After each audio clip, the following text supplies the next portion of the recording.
thumma yaqta'u al-iltifata ila al-wasa'id, kisha anaacha kuangalia wasa'id, yani asbab. Wasa'id viunganishi, anaacha kutafuta viunganishi, yani anaacha kutafuta viunganishi katika ibada, kama ambavyo wanafanya sufia, kwamba wanawaomba mashekhe wakiwafanya kuwa wao ni kiunganishi kati ya wao na Allah subhanahu wa ta'ala. Kwa hiyo anakata kugeukia viunganishi, anamwabudu Allah subhanahu wa ta'ala peke yake, badala ya kuabudu kuviomba viunganishi viwaombee kwa Allah subhanahu wa ta'ala. La, bali wanamuomba Allah subhanahu wa ta'ala peke yake.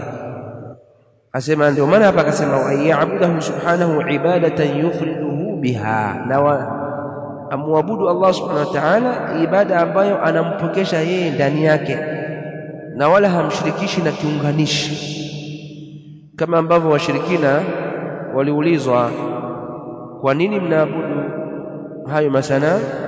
Wakasema, ma na'buduhum illa liqarribuna ila Allahi zulfa, hatuwaabudu isipokuwa tunawaabudu wawe kiunganishi chetu na Allah, watunyanyue daraja, watukurubishe kwa Allah, tuwe ni watu wa karibu kwa Allah subhanahu wa ta'ala. Kwa hiyo tunawaabudu katika hali ya kuwa wao ni viunganishi kati yetu sisi na Allah. Sasa mtu akishakuwa na mtu wa tauhid, basi anajua kuwa anayeombwa ni Allah subhanahu wa ta'ala peke yake na wala hahitaji viunganishi. Asema, wala ya'budu ghayrahu, na wala haabudu mwingine asiyekuwa Allah subhanahu wa ta'ala. Yani ikiwemo viunganishi, haabudu viunganishi, kwa sababu anayaomba mashekhe wamuombee kwa Allah, amewaomba wale mashekhe, na hii ndio shirki yenyewe. Anayaomba mashekhe makaburini, amwat, wamuombee kwa Allah, hii ndiyo shirki yenyewe, na huko ndio viunganishi. ويخرج هذا التوحيد عن اتباع الهوى, tauhidi hii inatoka katika swala la kufuata matamanio. Kwa maana mtu akiwa na hii tauhid hafuati matamanio, kwa maana mtu ambaye anafuata matamanio hayuko katika hii tauhid. Asema, fa kullu man ittaba'a hawahu faqad ittakhadha hawahu ma'buda. Asema, kila ambaye anafuata matamanio yake, kwa hakika mtu huyo ameyafanya matamanio yake ni muabudiwa wake, anayabudu hayo matamanio. Kwa hii tauhid inakataana na kufuata matamanio yako.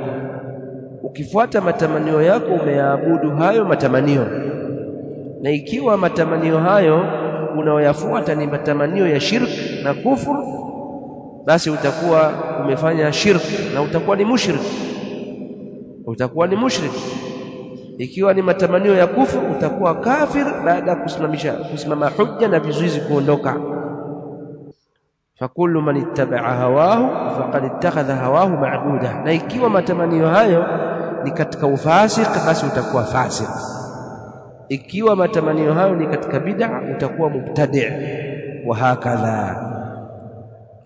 Qala Allah ta'ala, amesema Allah subhanahu wa ta'ala akikemea jambo hilo la kufuata matamanio, afaraaita man ittakhadha ilahahu hawa, hivi umemuona yule ambaye ameyafanya matamanio yake kuwa ni Mungu wake anayemwabudu?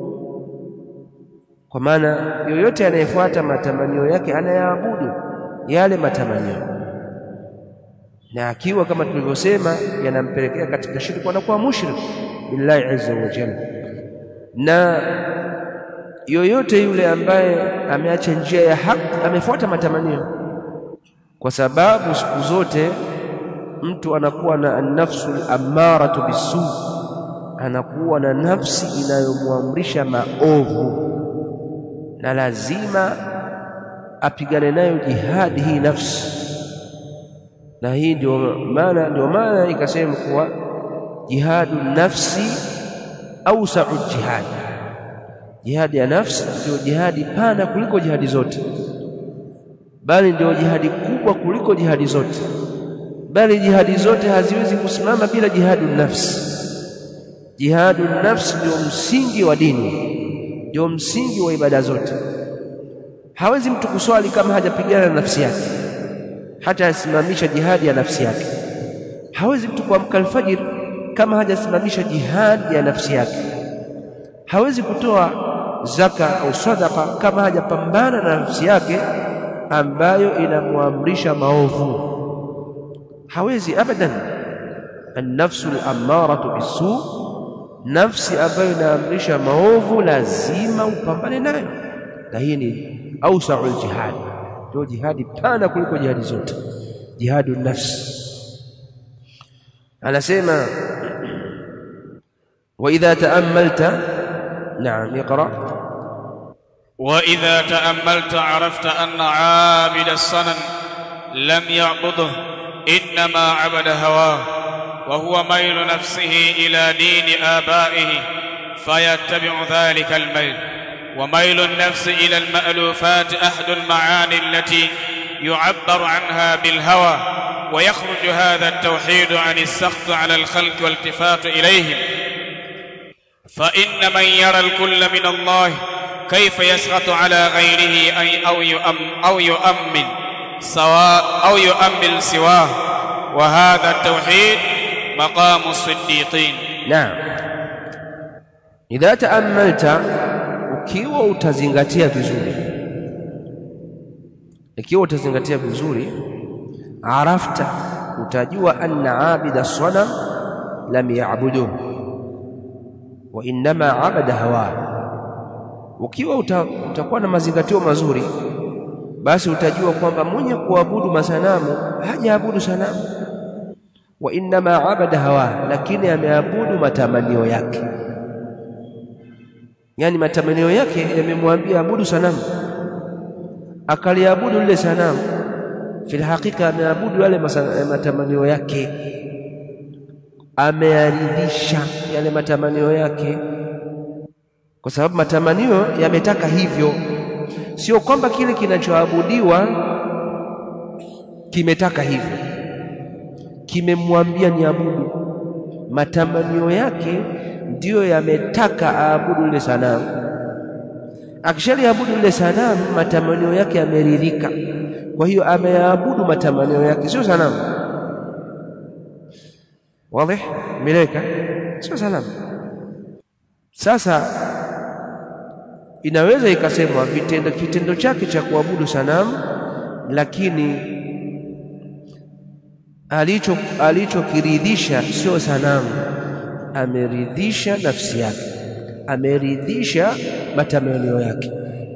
Idha ta'ammalta arafta anna abida as-sanam lam ya'buduhu wa innama abada hawa, lakini ameabudu matamanio yake.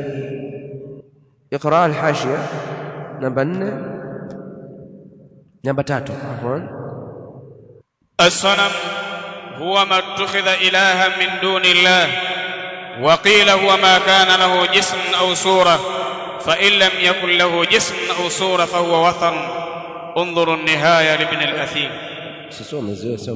والصنم، وقال والصنم ما كان من حجر والوثن عام.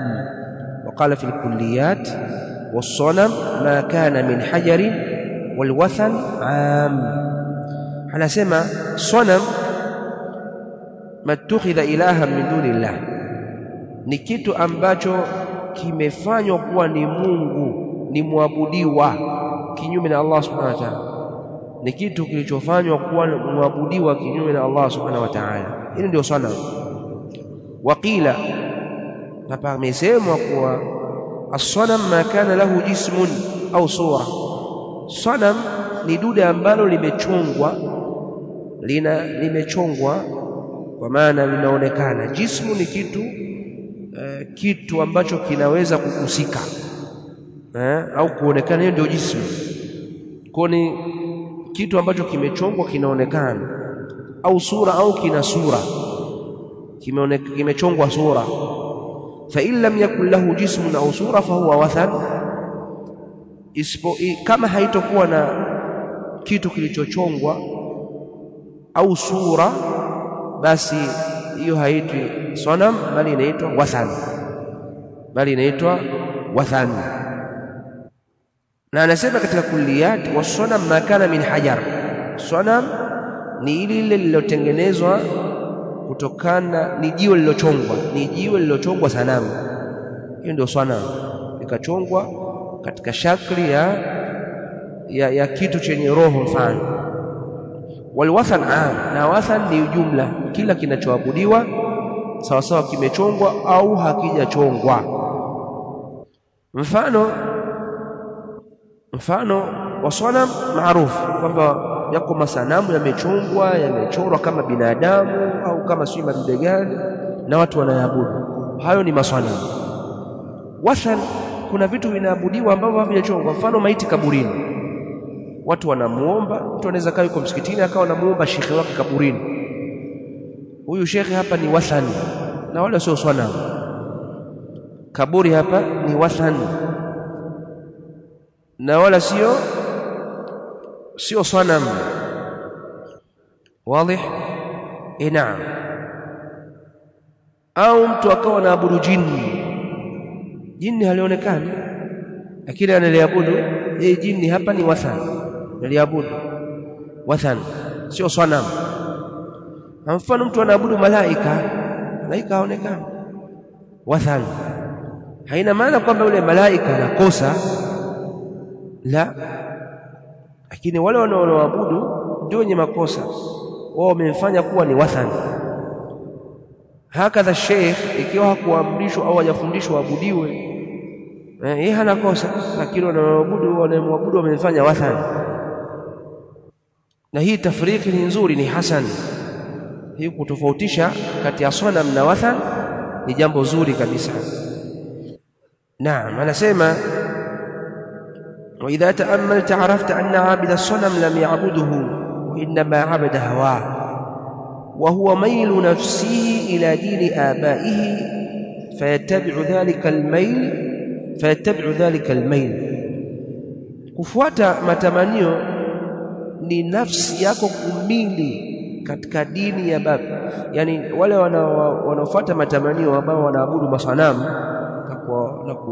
na kuomba mizimu, wao wanakuwa na maili ni nafsi zao kumili katika dini za baba zao. Fayattabi'u dhalika almail, kwa hiyo mtu anafuata kule kumili,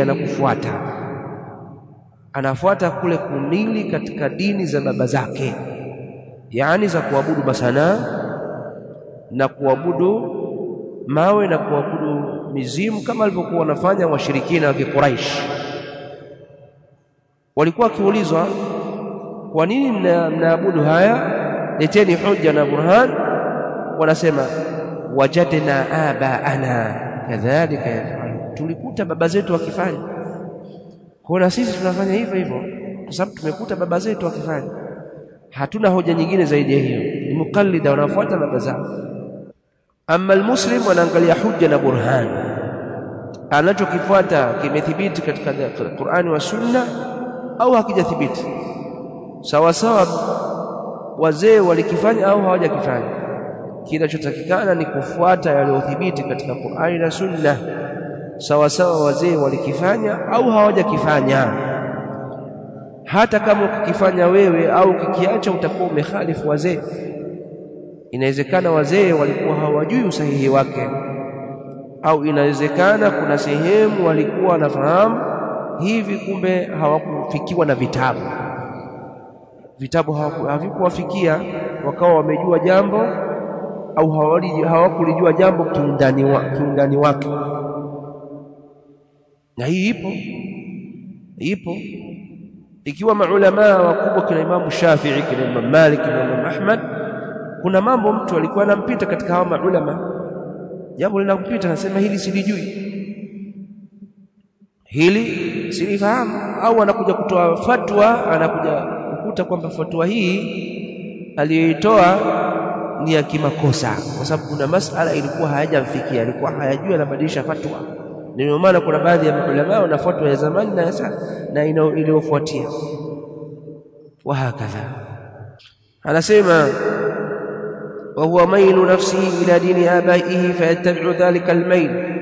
Asema wa mailu nafsi ila almalufat ahadu almaani allati yu'abbaru anha bilhawa, na kule kumili nafsi katika kufuata mambo walioyazoea, mambo walioarithi kutoka kwa mababu, kule kumili nafsi katika mambo hayo, ahadu almaani, ni moja katika maani allati yu'abbaru anha bilhawa, ambazo huitwa kwamba ni kufuata matamanio.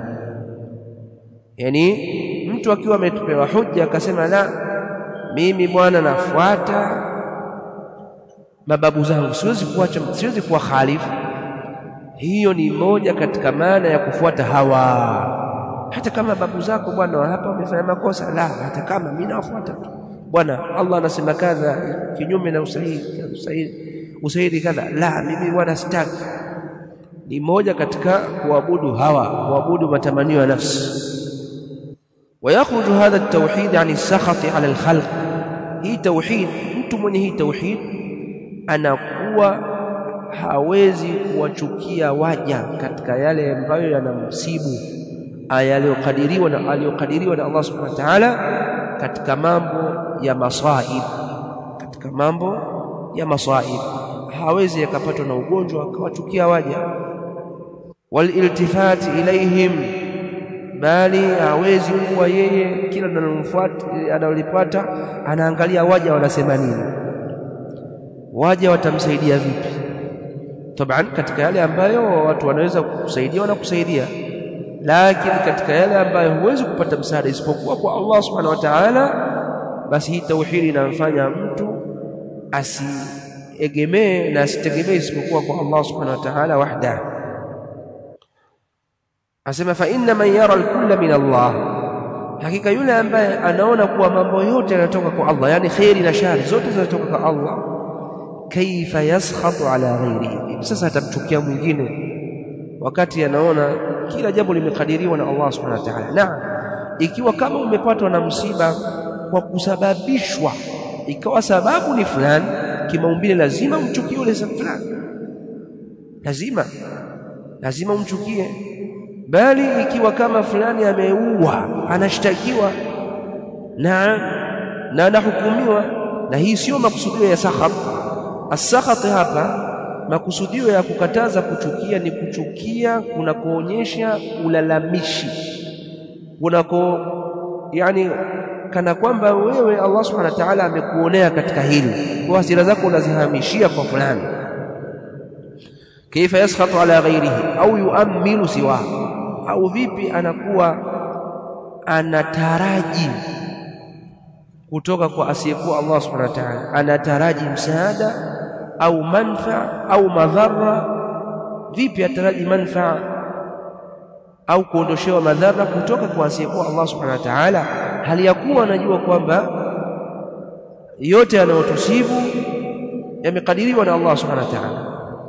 Wa hadha at-tauhid maqamu as-siddiqin, na hii tauhid ya kuwa na imani ya juu, ya kuegemeza na kutawakkal kwa Allah moja katika kila jambo, ni maqamu siddiqin, ni maqamu ya siddiq. Na siddiqun ni watu ambao wana daraja ya juu kabisa ya imani. Laika asemaje, an'ama Allahu alayhim minan nabiyyin was-siddiqin, wanakuja marhala ya pili baada ya nabiyyin, wanakuja nafasi ya pili baada ya mitume.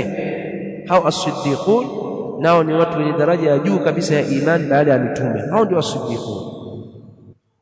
Naam, katika hasha na mabili anasema huna yantahi kalamu al-Ghazali alladhi naqala anhu al-musannif. Hapo aliposema wa hadha at-tauhid maqamu as-siddiqin, hapa maneno ya Ghazali yanaishia hapa, ambayo amenukuu kwa Ghazali. Kwa katika maneno aliyonukuu ambayo ameanzia mbali, yako ambayo amevuruga hapo ndani na yako ambayo amepatia, ambayo tulivyosema kwamba Al-Ghazali ana shatahati nyingi sana katika aqida. نعم اقرأ. ولا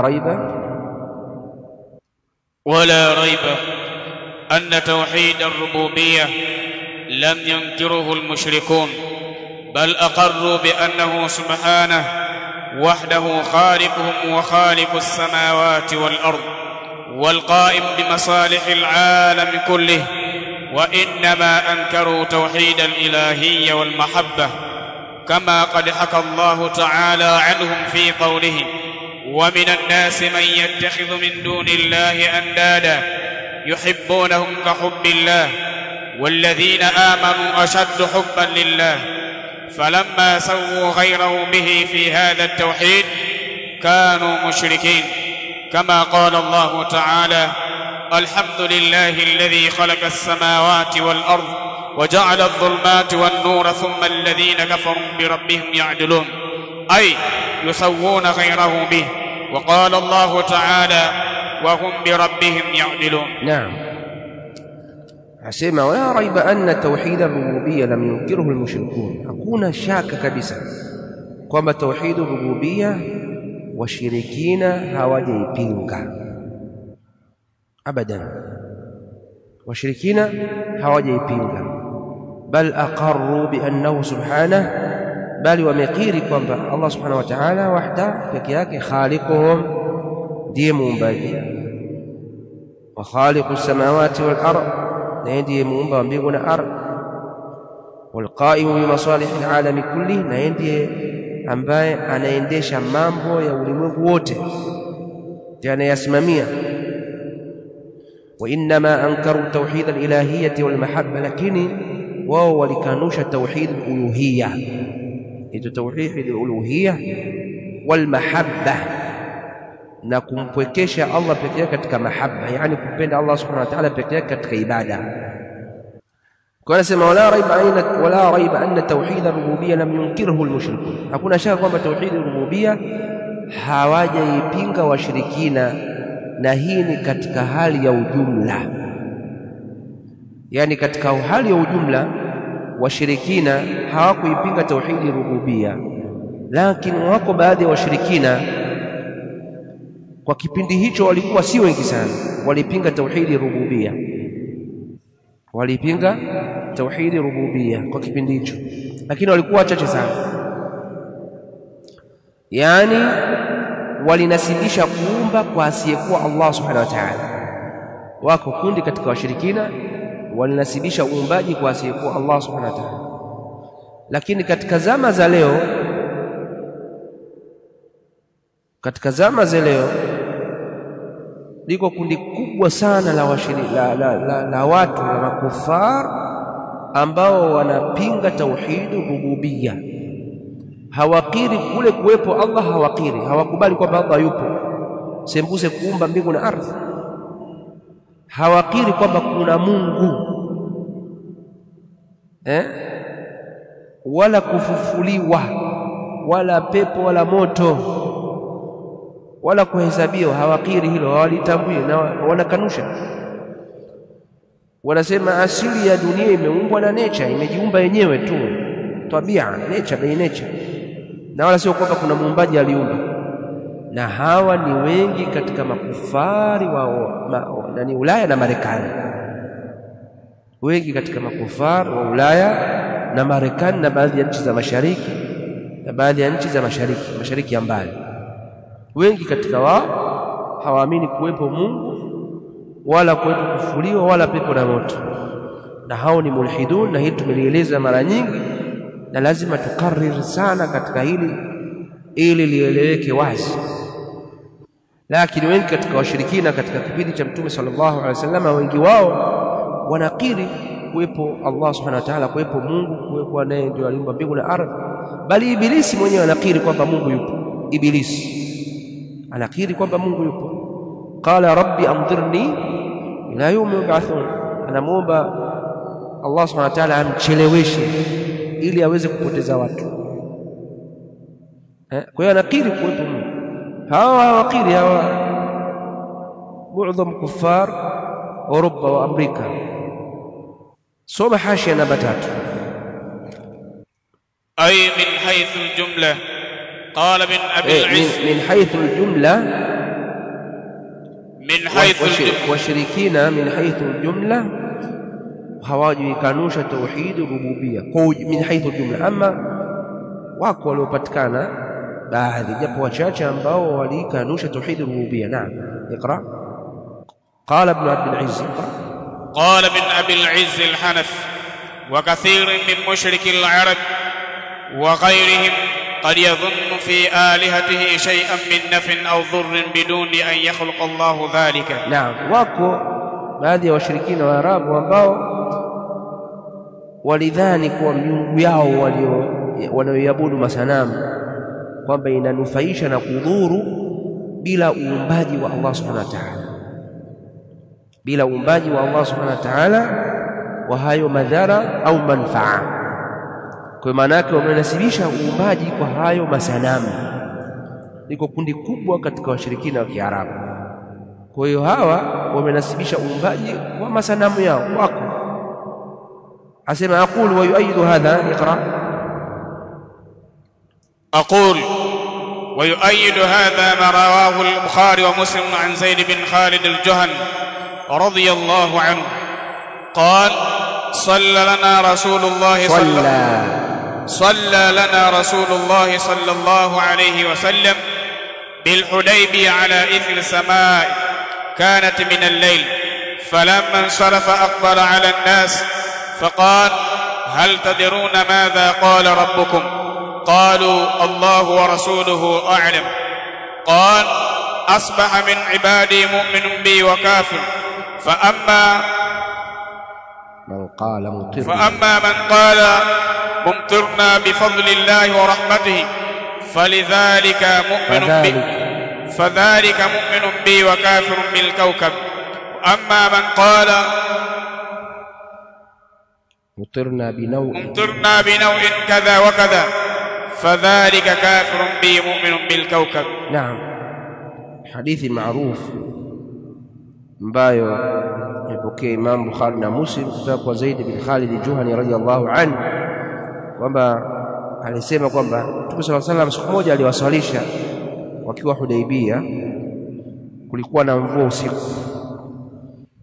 Basi alipomaliza Mtume sallallahu alayhi wasallam watu wakamfuata, faqala, akasema Mtume sallallahu alayhi wasallam hal tadruna madha qala rabbukum, hivi mnajua alisema nini Mola wenu? Qalu wallahu wa rasuluhu a'lam, akasema Allah na mtume wake wanajua, sisi hatujui. Qala asbaha min ibadi mu'minun bi wa kafir, asubuhi kuna watu wameamka ni waumini na wako walioamka ni makafir, ni makufar. Fa amma man qala mutirna bi fadlillahi wa rahmatihi fadhalika mu'minun bi kafirun bil kawkab, ama yule ambaye amesema na kuamini kuwa tumenyeshewa mvua, inaonyesha usiku tumenyeshewa hii mvua kwa fadhila za Allah subhanahu wa ta'ala na rehema zake, basi huyo ameniamini na amezikufuru nyota. Yani watu iliponyesha usiku mvua, wako watu waliitakidi kwamba mvua ile imeletwa na Allah subhanahu wa ta'ala kwa fadhila zake na ihsani yake, na wako waliosema hapana, mvua hii imeletwa na nyota fulani. Akasema wa amma man qala, ama yule ambaye atakuwa ameamka akawa ameitakidi na kusema kuwa mutirna binaui kadha wa kadha, tumenyeshewa mvua, tumeletewa mvua na nyota kadha kadha, nyota fulani na fulani ndio ambayo imetuletea mvua, fadhalika kafirun bi mu'minun bil kawkab, huyo amenikufuru mimi, ameziamini nyota. Kwa hiyo aliposema mutirna binaui kadha wa kadha, tumenyeshewa mvua na nyota kadha na kadha, amenasibisha unyeshaji wa mvua kwenye nyota na wala si kwa Allah subhanahu wa ta'ala. Kwa hiyo amenasibisha tauhidi rububiyya kwa kiumbe badala ya Allah subhanahu wa ta'ala. Kwa hiyo inazidi kuthibitisha kuwa wako washirikina zama hizo pia ambao hawakuikiri tauhidi rububiyya. Wapo ambao hawakuikiri tauhidi rububiyya, Kwa hiyo kwanza ni makosa kusema kwamba washirikina walizilingania katika tauhidi rububiyya. Kama mmoja ambaye anajisibisha na ilmu alisema hawakulingania katika tauhid rububiyya, bali inaitwa waliqiri tauhid rububiyya.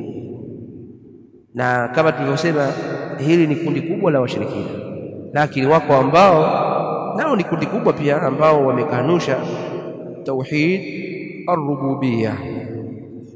Naam, anasema